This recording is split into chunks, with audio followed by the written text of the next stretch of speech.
Hello everyone. जैसा कि आप सामने देख सकते हैं कि यहाँ पर एक लीच रखी हुई है।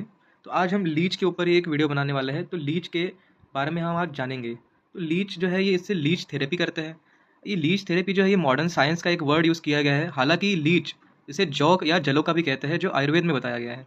तो 5,000 साल पहले आयुर्वेद ने जलों का यह एक टर्म बताई थी। तो जलों का यूज़ किस चीज़ में होता है वो हम आज देखेंगे। तो जलों का जो होती है ये आयुर्वेद शास्त्र ने बताई हुई एक रक्त शोधक एक प्रक्रिया है, जिसमें जलों के द्वारा रक्त का शोधन करते हैं। तो अब लीच जो है ये दो प्रकार की होती है, सविष और निर्विष। सविष का अर्थ होता है कि जिसके अंदर विष है, जिसके काटने से किसी मनुष्य में विषाक्तता उत्पन्न हो सकती है। लेकिन एक निर्विष जलों का होती है जिसका कोई विषयुक्त प्रभाव नहीं होता, जो विषैली नहीं होती। तो यह मतलब विष अपने बॉडी में ट्रांसफर नहीं करेगी।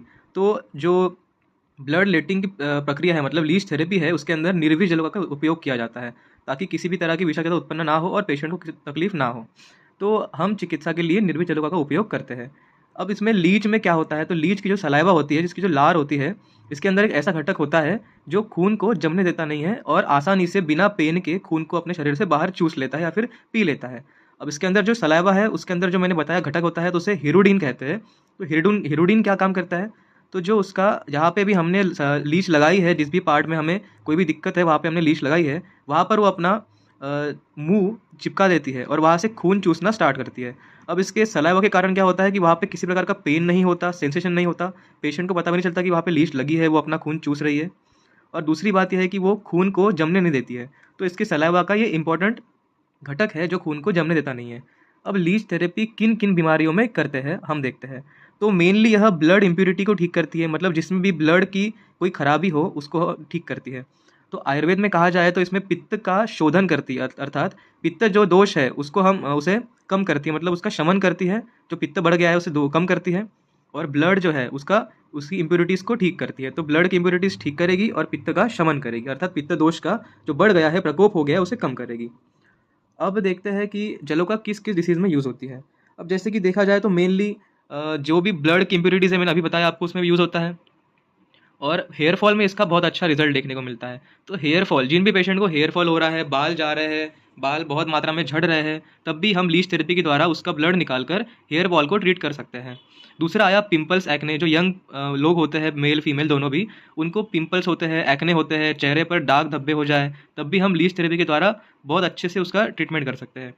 अब देखें कि किसी जगह पे इंजरी हो गई है, किसी को भी जख्म हो गई है, चोट हो गई है, वहाँ पर पस बन गया है, तो पस बनने की जगह पर भी हम अगर लीच थेरेपी करें तब भी वो बहुत अच्छा रिजल्ट देती है। अब किसी को कई जगह पे स्वेलिंग आ गई है, किसी को चोट लगी है, तो वहाँ पे एक वुंड बन गया है, वुंड का अर्थ होता है एक जख्म बन गई है, तो वहाँ पर भी हम अगर लीच को लगाते हैं तो लीच वो वहाँ का सारा इम्प्योर ब्लड खींच लेती है और जो घाव है वो बहुत ही जल्द ठीक हो जाता है, भर जाता है।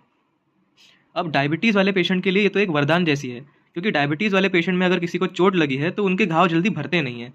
तो डायबिटीज़ पेशेंट में घाव भर जल्दी भर जाए, इसलिए हम जलों का अवचारण अर्थात लीच थेरेपी का यूज़ कर सकते हैं। अगर किसी पेशेंट को, मतलब डायबिटीज़ वाले पेशेंट को पैर में चोट लग गई है और वहाँ से बहुत अच्छा बड़ा सा वुंड तैयार हो गया है, मतलब जख्म तैयार हो गई है, तो वहाँ अगर हम लीच लगाएंगे तो उसकी जख्म बहुत जल्दी भर जाएगी। इसलिए डायबिटीज़ पेशेंट के लिए तो बहुत ही अच्छी एक ट्रीटमेंट कह सकते हैं या फिर थेरेपी कह सकती है। अब इसके बारे में सबसे मेन ये है कि गैंग्रीन में भी बहुत सारे ऐसे पेशेंट्स को देखा गया है कि जिन पेशेंट को बोला गया है कि आपको गैंग्रीन हो गई है तो आपको आपके शरीर का यह भाग काट के फेंक देना पड़ेगा। तो उन पेशेंट में भी लीच थेरेपी के साथ साथ आयुर्वेदिक मेडिसिन की अगर हम 6-8 महीने प्रॉपर ट्रीटमेंट चलाए तो भी गैंग्रीन का पेशेंट भी ठीक हो सकता है, उसे वह अपना अवयव या फिर वह पार्ट काट कर फेंकने की ज़रूरत नहीं पड़ेगी। तो इस तरह हमने लीच के फ़ायदे देख लिए और लीच थेरेपी किस किस बीमारी में यूज़ होती है वो देख लिया। तो mainly hair fall, pimples, acne, कोई चोट लग गई हो, कोई घाव हो गया हो, गैंग्रीन के पेशेंट में भी हम लीच थेरेपी यूज़ कर सकते हैं। तो यहाँ पर मेरे सामने जो ये लीच है मैं आपको दिखा देता हूँ कि जो लीच है इस तरह की होती है। एक एक लंबा सा एक इंसेक्ट टाइप होता है जो बहुत ही, देखिए, एक्टिव हो गई है बिल्कुल ही, जैसे मैंने टच किया उसको। तो इसका जो मुंह होता है वो इस तरह का कुछ होता है।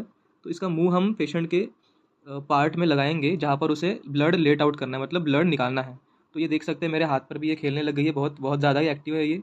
तो इस तरह हम इसका जो ये बैक साइड होती है और ये फ्रंट साइड होती है, देखिए इसका मूवमेंट देखिए।